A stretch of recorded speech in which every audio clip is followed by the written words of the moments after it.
Bom, não tem como o vídeo hoje ser outra coisa, né? Salim Matar, secretário de privatizações, e o Paulo Ebel, secretário de gestão, desburocratização e governo digital, pediram demissão ontem e tem uma lição muito grande que a gente precisa aprender com isso.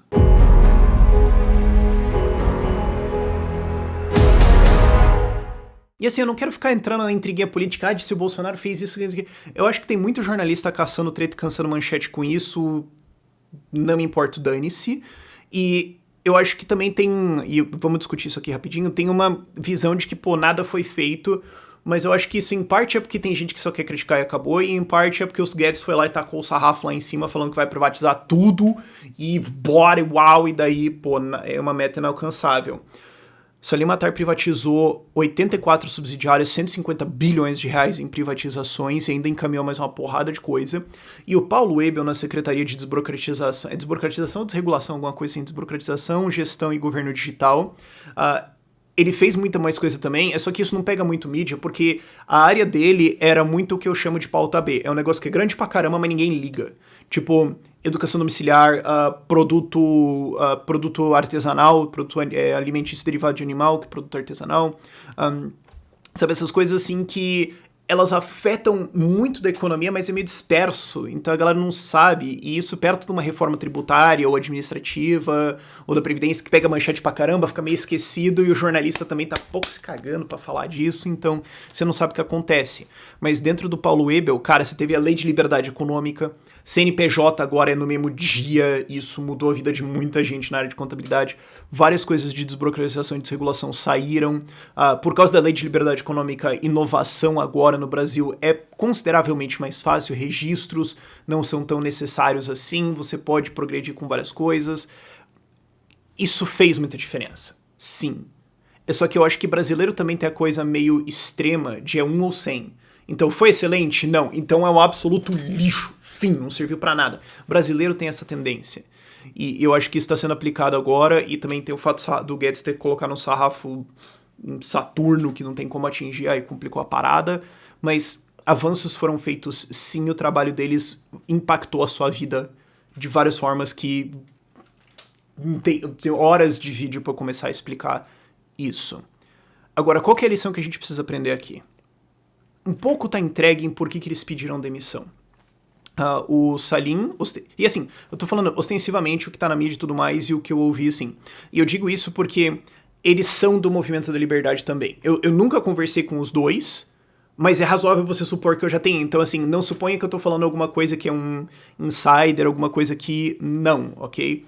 Mas ostensivamente, né, que tá público e que tudo que eu ouvi confirma, porque eu conheço muita gente que tá ao redor ali também, que eu pesquisei isso, foi porque, cara, o ritmo de privatizações não tá andando, e o próprio Salim fez uma carta, o link vai estar na descrição, fez um artigo em que ele explica porque ele saiu, e o saldo, né, o último capítulo ali, o último parágrafo é o mais importante, ele fala, cara, o saldo, esforço, retorno pra mim foi negativo, não tava valendo a pena, o que vai dar na grande lição pra gente aprender, já chego lá.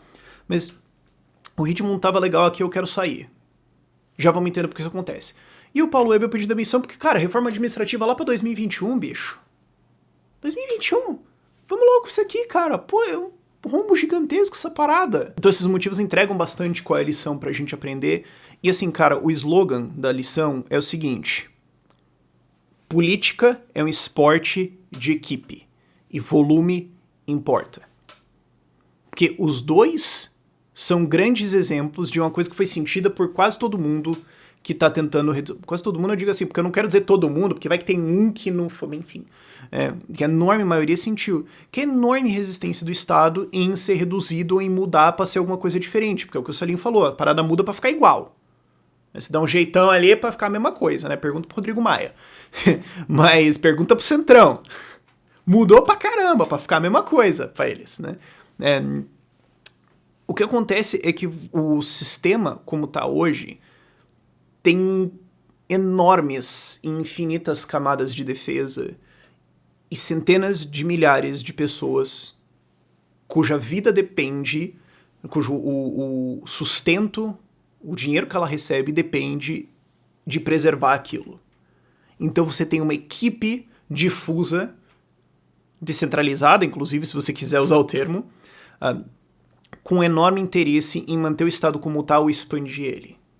Isso é uma equipe gigante, isso é um volume de força gigante na defesa do Estado como ele está agora. E para combater isso, você precisa de volume também, sabe? Não vai ter uma ação tática, não vai ter uma puta grande sacada. Eu acho que a galera quer muito atalho, quer fazer a grande coisa e não existe. Você vai precisar de volume, mesmo que ele seja muito bem aplicado, você vai precisar de uma boa estratégia, você vai precisar de tudo ali dentro. E faltou. O fato simples é, faltou. E isso, assim, não é um xingamento, ou um ataque, ou um uau contra alguém. É o simples fato de que os caras têm, o Estado tem, e isso eu não tô dizendo esquerda, eu tô dizendo centrão, todo mundo que tá lá dentro ganhando alguma coisa, todo mundo que tem interesse em existir uma parada, aquilo ali é mais de século, bicho. Porque mesmo de antes do Getúlio Vargas, você já tinha República do Café com Leite, você já tinha um monte de coisa, você já tinha todo o Estado cartorial e burocrático, monárquico, blá blá blá. Isso aí é uma instituição de uma enorme bagagem e de uma enorme experiência. E qual que é a experiência, qual que é o aprendizado, qual que é o nível de habilidade de quem tá querendo combater isso?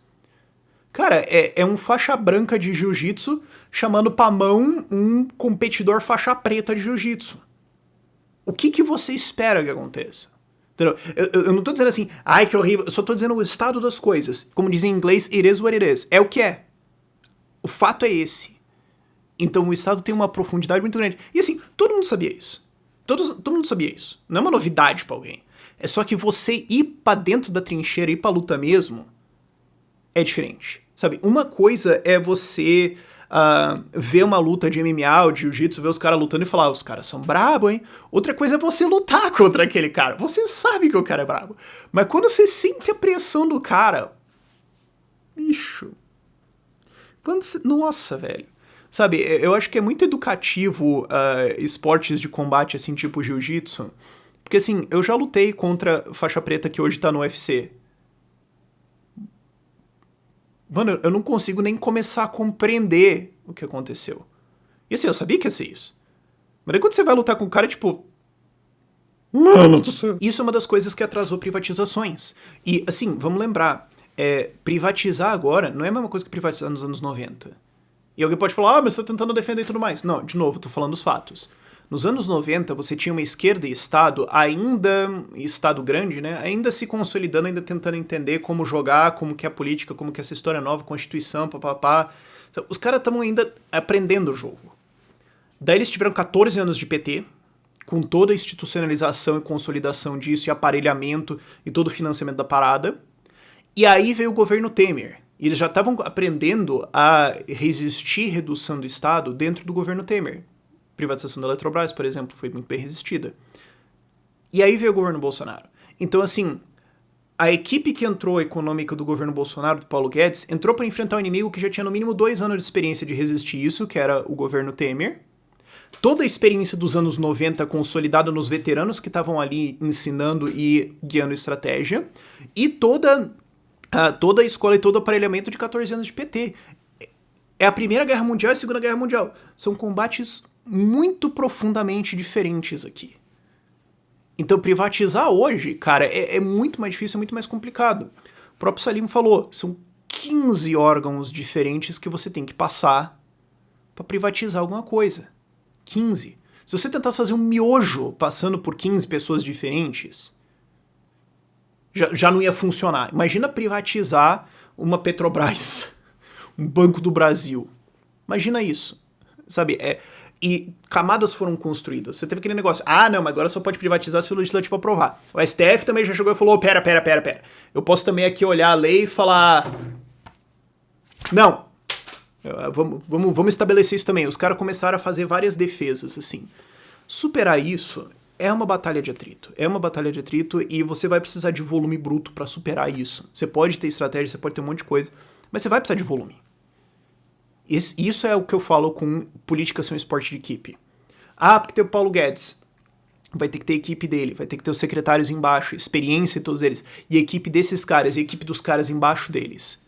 E todo mundo que também vai divulgar isso, a parte de comunicação, vai ter que ter a parte de lobby, vai ter que ter a parte de defesa, vai ter que ter a parte de inteligência e tudo mais. Cara, só isso aí eu já tô falando por baixo de umas 2 ou 5 mil pessoas. No total. E eu só tô falando assim, Ministério da Economia. E depois você tem nos estados, depois você tem em cada órgão, depois você tem em cada ministério. Mano, essa conta chega facilmente em dezenas de milhares de pessoas que você precisa ter pra fazer isso funcionar. Tem tudo isso de defensores da liberdade. E aí eu tô falando, inclui aí o liberal que defende imposto em livro. Eu tô sendo bem amplo no termo.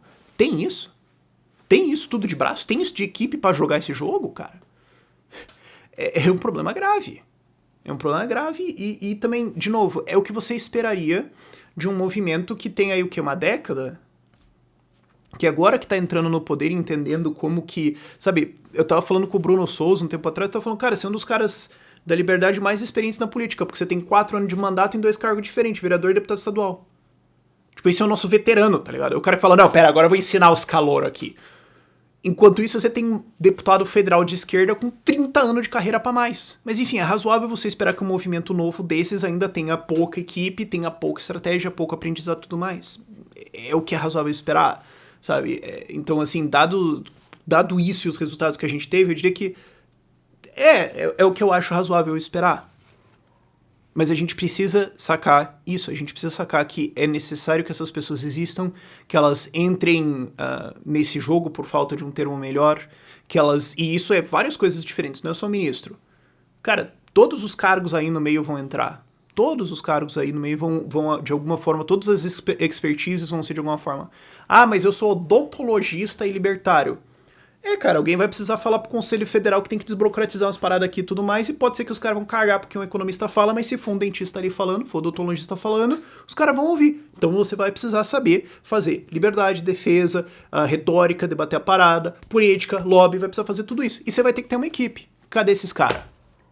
Você entende o problema? Entende que eu tô falando com política ser um esporte de equipe? E falando um pouquinho da equipe do outro lado, você também precisa entender uma coisa.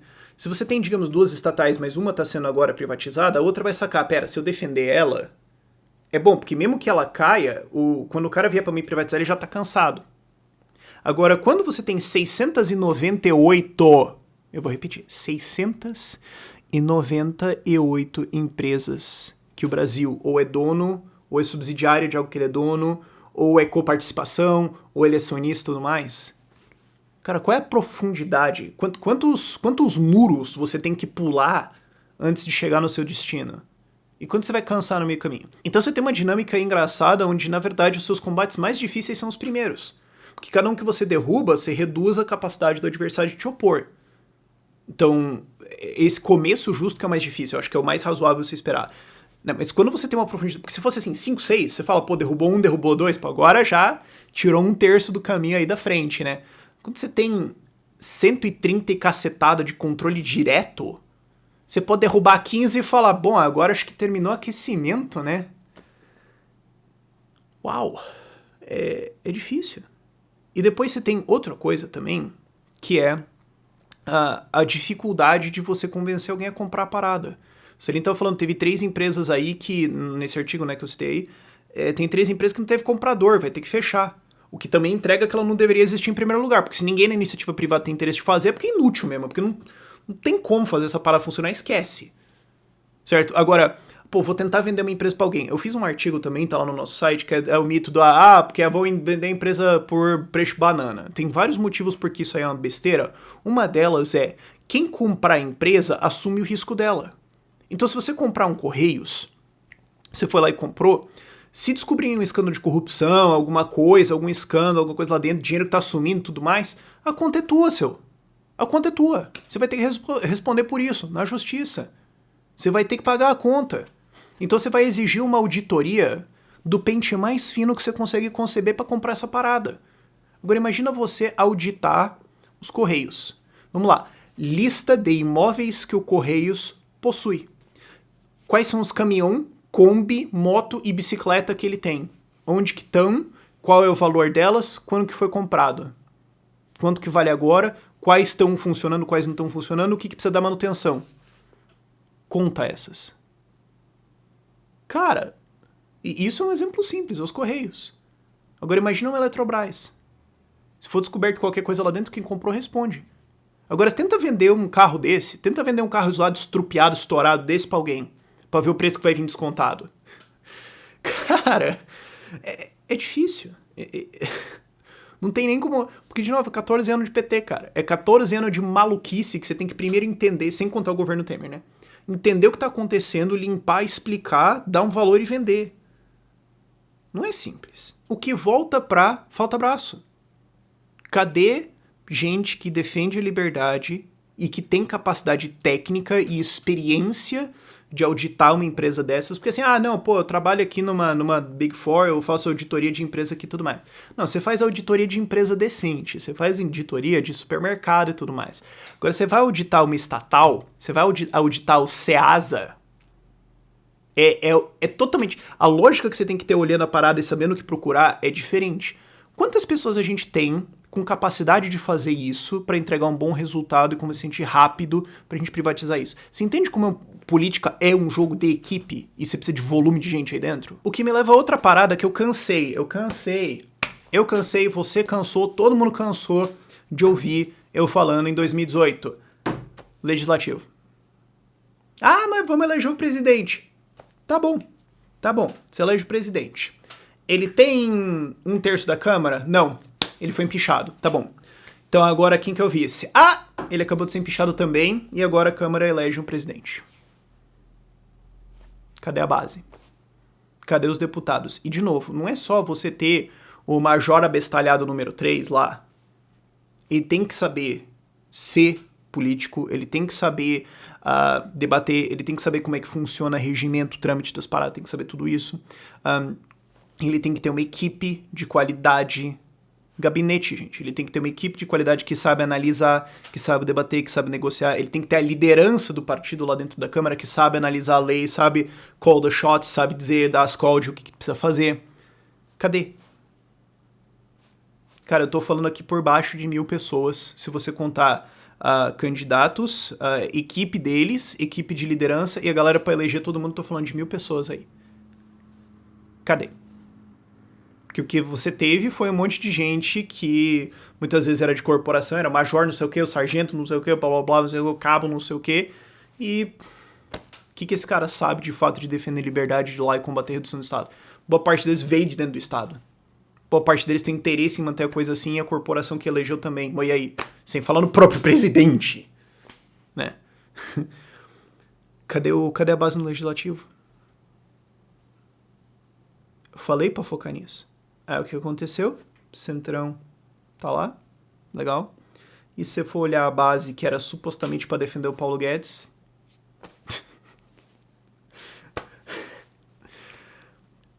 2020 ano de eleição, gente. Vai ter um monte de vereador aí que defende liberdade, que pode fazer a diferença. Mas é só um. Cara, o estrago que um desses bom faz... Pergunta pro Bruno Souza. Pergunta pro Felipe Camozato. Pergunta pro Antônio Simões. Pergunta o estrago que um vereador faz. Vai ter aí. 2022 vai ter também legislativo de novo. E, aliás, pergunto. Cadê os deputados estadual e federal que vão concorrer em 2022? Tá longe. Se você quer concorrer pra federal e estadual, não tá longe. Até porque todos os caras do centrão da esquerda já estão trabalhando e organizando a campanha e estão usando o seu dinheiro pra isso. Então, cadê a galera pra isso? E cadê os coordenadores de campanha e equipe e tudo mais? E os doadores, inclusive, cadê? Você entende como política é um esporte de equipe? E como você precisa de base, como você precisa de gente, como você precisa de experiência, como você precisa de instituições, como você precisa de espaços. Isso é o que a gente precisa ter se você quer atacar a instituição Estado e ir demolindo a parada.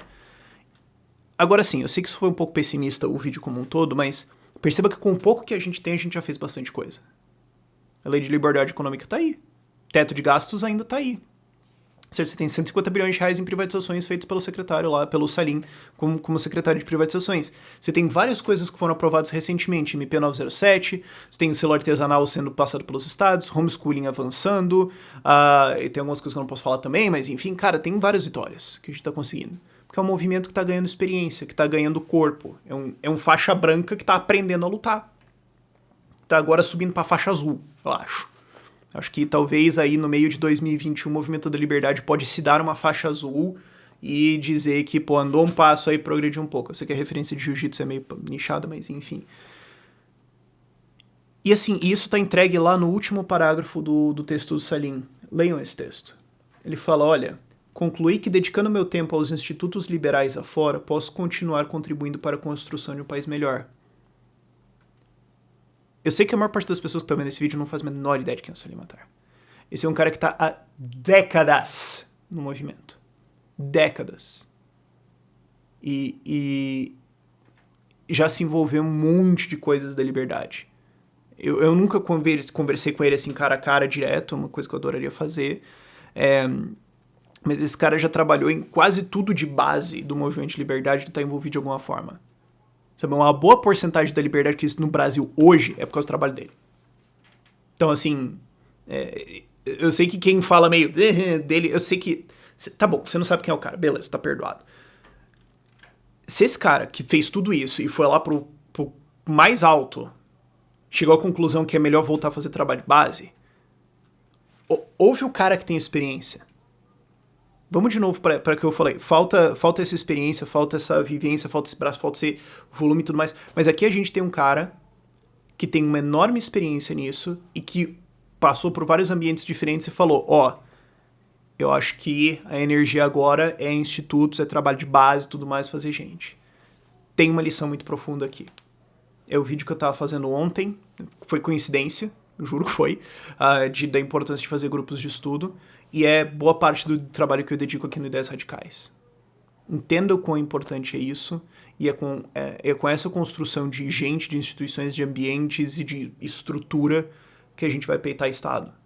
E também é com essa construção que a gente vai criar uma sociedade libertária depois. Porque, querendo ou não, o Estado tem instituições que fazem certas coisas do nosso dia a dia. As estradas, educação, etc, etc. Então, se abolir ele, alguém vai precisar fazer isso.